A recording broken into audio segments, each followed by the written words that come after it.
of Chicago.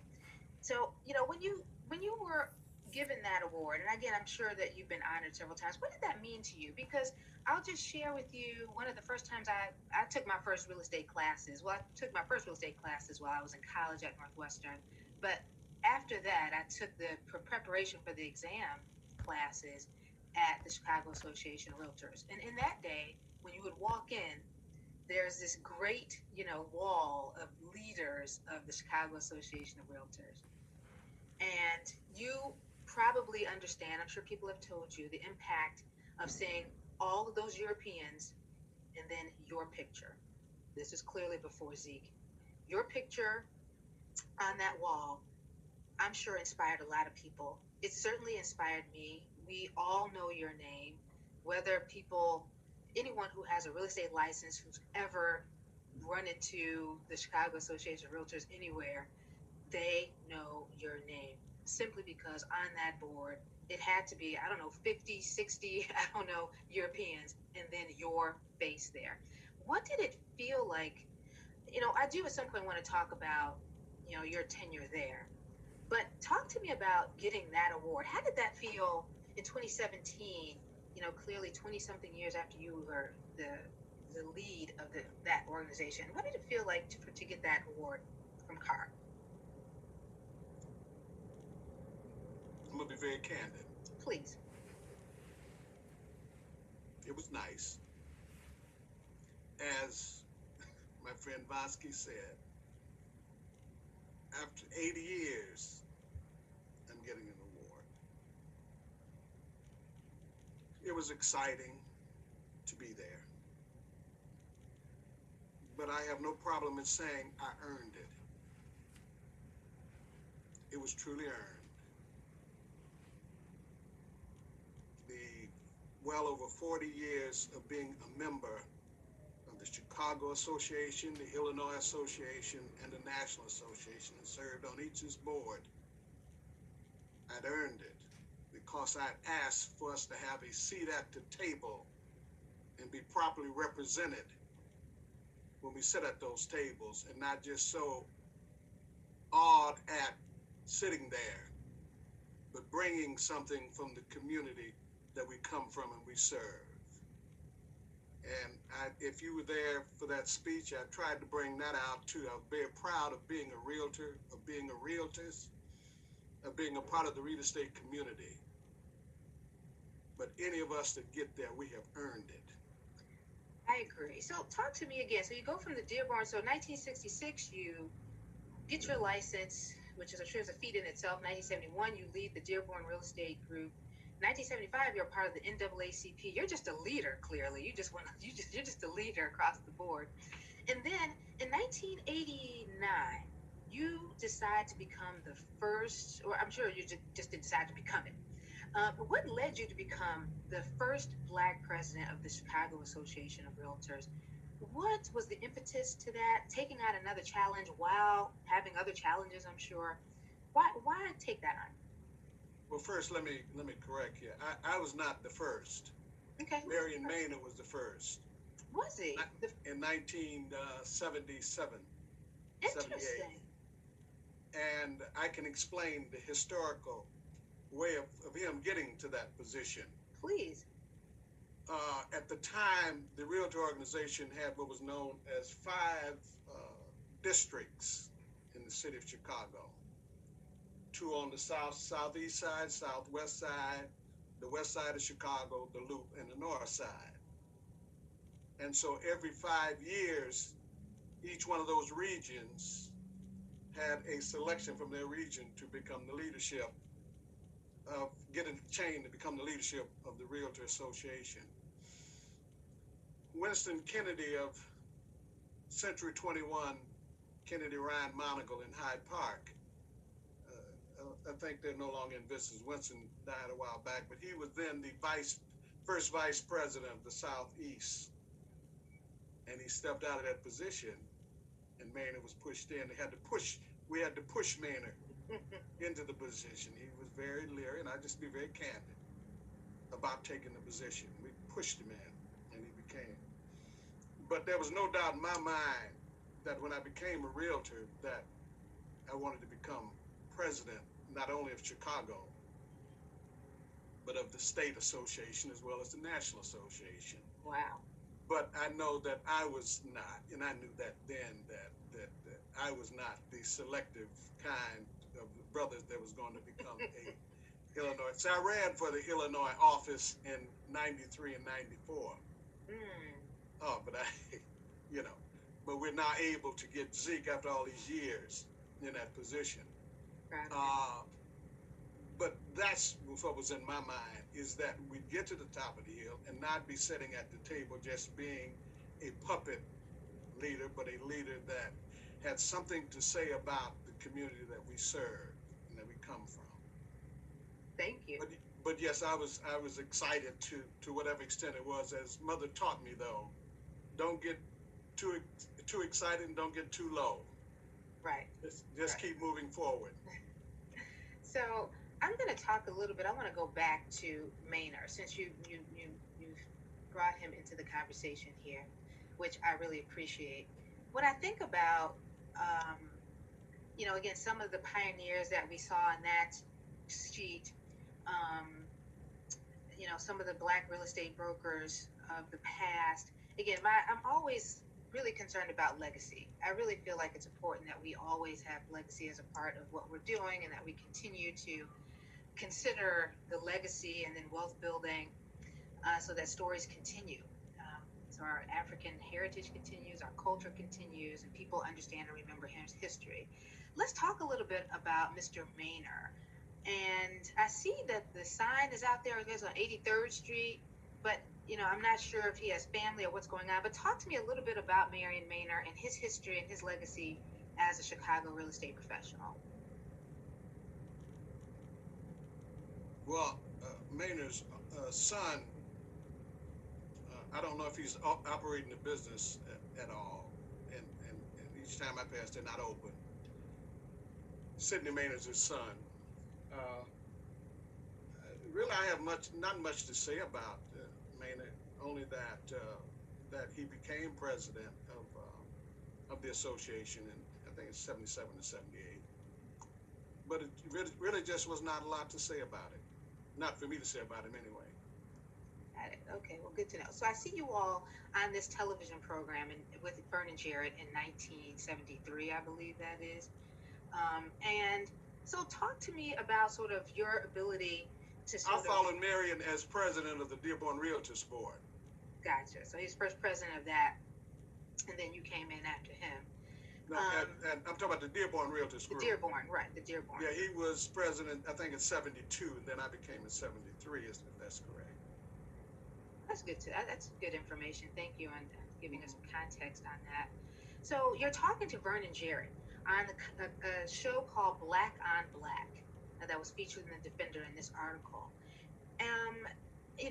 Right now, I believe WTTW is just creating a show called, something Black, and then something Latino. They're just creating shows about that. Mm-hmm. And I know, again, now there's not a lot of programming. There's a lot of content out here, and there's a lot of different channels. There's a lot of different communication levels, but there's nothing on Chicago, sort of the main, sort of channels right now that discuss sort of what's going on with Black people in Chicago. Like, there's nothing that's saying that. We don't have Black entertainment television anymore.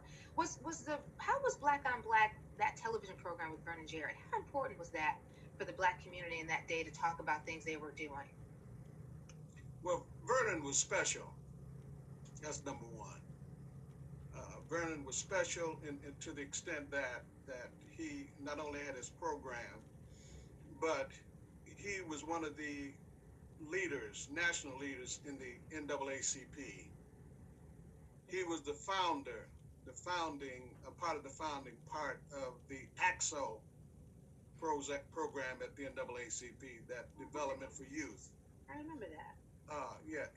And Vernon was very special. I don't know where it is now, the AXO program, but it was at a very high level of bringing out our youth and not being just athletes, but being scientists and mathematicians and musicians and everything else. And they'd have a national program to lift those youngsters up. but I'm not hearing much about it today, so I just don't know where they are. But That's Vernon true. was a special special brother. So, I'm curious about, again, where you see the future. I think, and I'll just tell you quickly as I put, again, more context to why we're having this conversation. Right now, there are two things happening almost at the same time. Clearly, people are not speaking to each other. We're not working in a unified way right now. But there are two things happening in Chicago right now, literally announced in the last 90 days. The city of Chicago is working with LISC, and you're working with the Urban Land Institute to create a program called Yield Chicago. Yield Chicago is also an attempt to train young people who have development ideas to work on development in the city of Chicago. And then there's another program. Just so happened I became interested. I hear about these things in different ways or asked to participate in different ways. And I'm like, wow, this is interesting. So there's another one called the Chicago Emerging Development, no, the Chicago Emerging Minority Developer Initiative that is being supported by the Chicago Community Trust and an organization that I belong to, that I am on the board of, called the Chicago Trend, which Chicago Trend's a great organization that is funding development in urban corridors, also funding retailers in urban corridors, and also funding property owners in urban corridors. So if you have a property in one of these corridors that's blighted, 79th Street, 75th Street, and you just don't have the money to pay those taxes, you don't have the money to improve the property so you can find a renter, and you're doing nothing with it, Chicago Trend will assist. They'll assist also with franchisees. If you want a franchisee, you want to be a franchisee, we'll assist you in funding that or financing that. So we're working on. There's so many different initiatives right now. It's like everyone's trying to do these different things. And so again, I'm always I try to be a unifier as well if I can. But sometimes someone's funding this, someone's funding that. All of a sudden, you've got 20 people trying to do these different things. What do you think about sort of really getting more young people into development, but not just young people, middle-aged people? We all have now the resources to build and buy in our communities. Again, 87th and Dan Ryan, 87th and Cottage Grove, not owned by people of African descent, those larger power centers. How would you guide some of these people into sort of thinking about becoming developers, owning retail development in our neighborhoods? That might help also with the social unrest and the things that have happened. How would you advise some of these young people to become developers and to be interested in that, so we're empowering our community? Let's history brings us to where we are. Is that correct? Yes, sir. Years ago, you may remember. Your dad remember. Jewel was getting ready to leave the African American community. They were packing. They were going to go. And Ernest Collins and his brothers had, I think, about 3 or 4 stores that they owned and operated. And of course, Ernest was chairman of Seaway Bank. I was trying to say to Jesse and the rest of them that was demonstrating against Jules, the hell with Jules. Let's put our $10 together with the Collins brothers stores, and that'd be the community stores. Exactly. Just recently, Bobby Rush was coming together. What's that group that was moving out of the community? Was it Target? Oh, right. Target moved out. Was it Target? Mm-hmm. And of course, his assistant called me, and I said, "Sweetheart," I said, "I don't know why you're calling me to go over. I don't care whether Target stay in the community or not.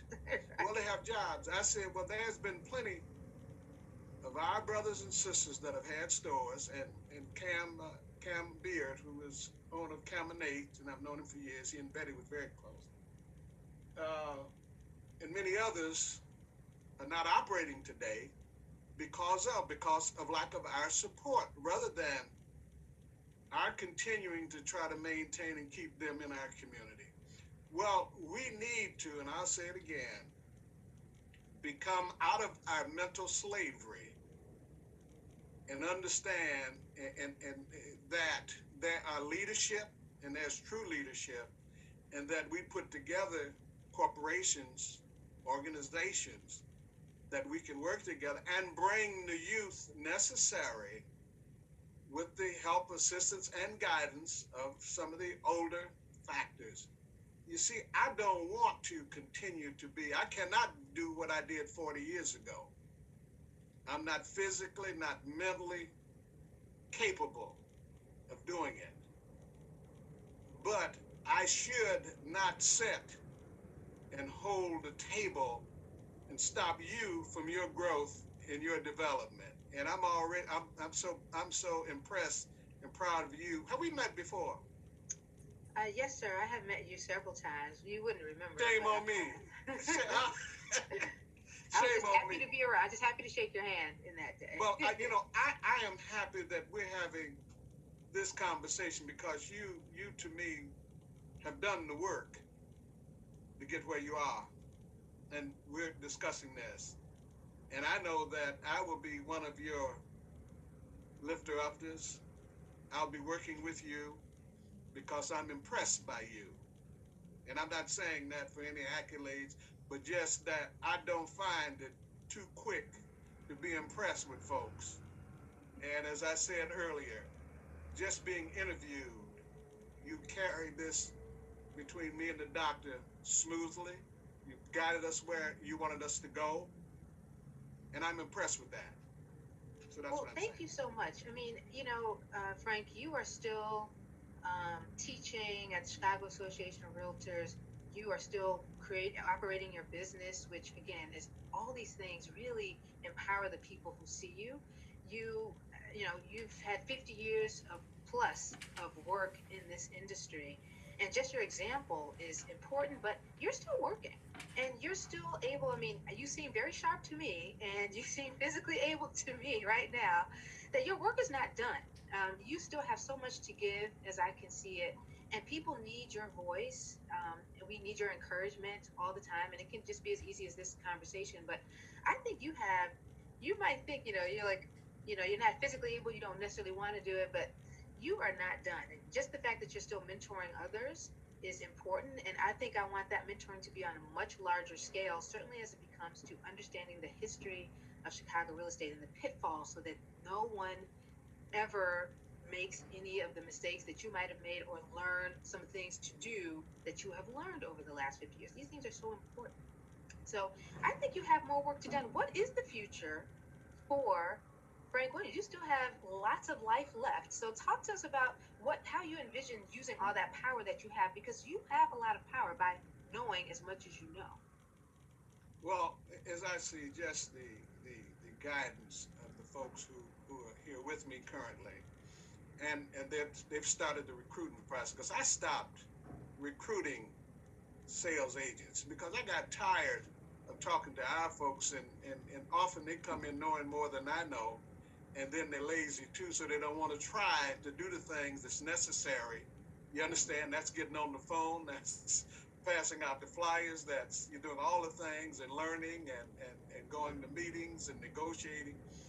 And I got tired. And then these young folks have started, and I don't know where they came from. Dean's sitting here with me now.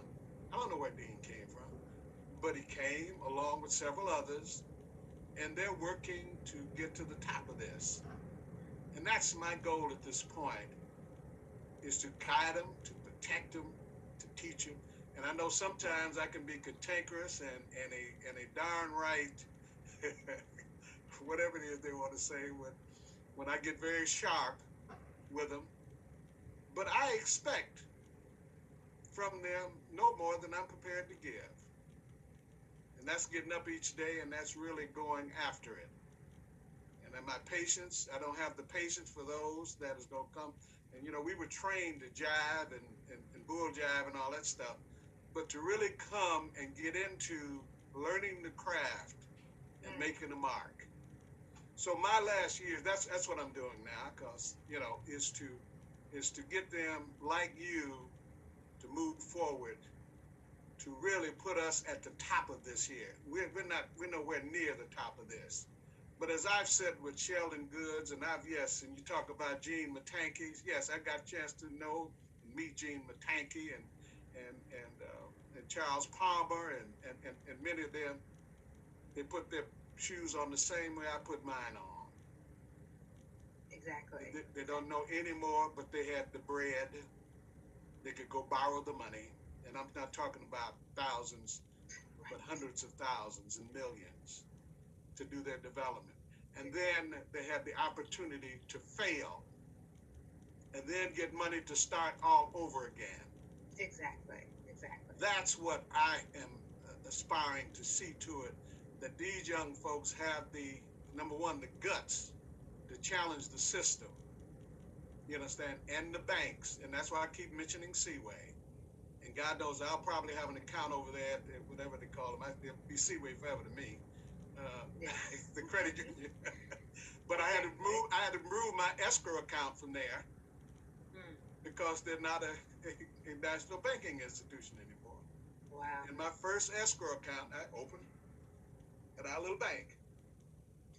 I mean, those stories, we have to discuss that more too, and we will. I'd like to have you in on that conversation when we're able to really dive into that a little bit more as we talk about commercial real estate. The financing of it is critical and one of the more important parts.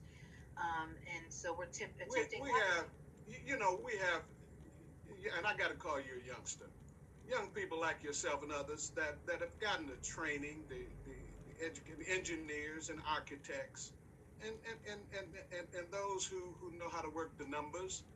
So it's not that we're not qualified.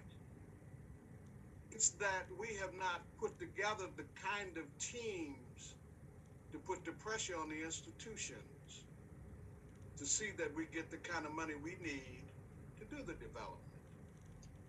I think that we really have to have the confidence to go in and say we demand that we're funded like everybody else. Have the confidence to start something, fail it, start something else, and improve.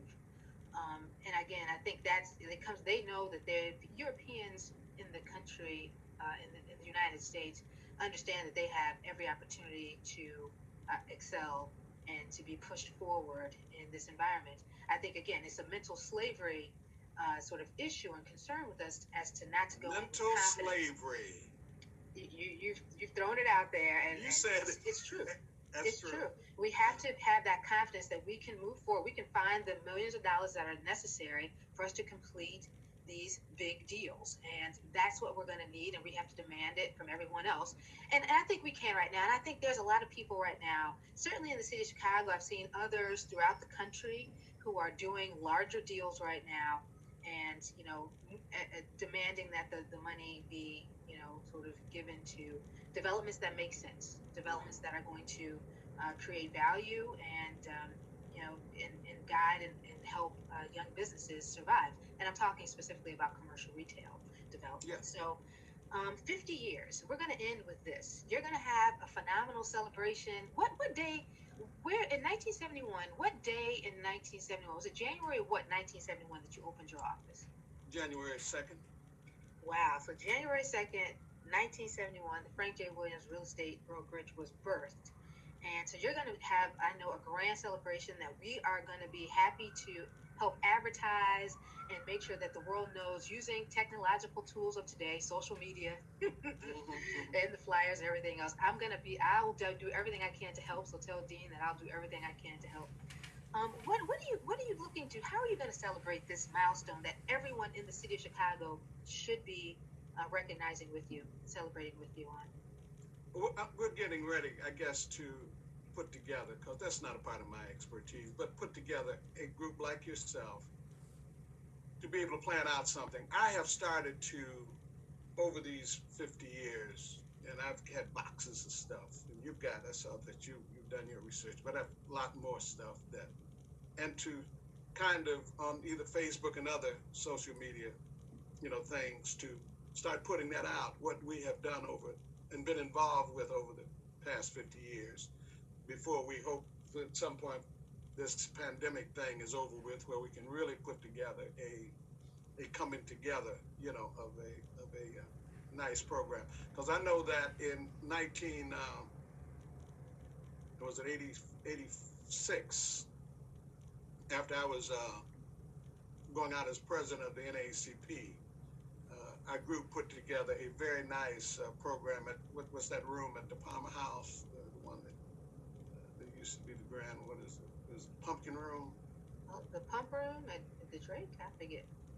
No, no, it was at the Palmer Oh, House. at the Palmer House. I forget. I remember the But pump room. I thought that was at that other hotel further okay, down on Michigan. but anyway, what I want to do is probably it'll be sometime next year.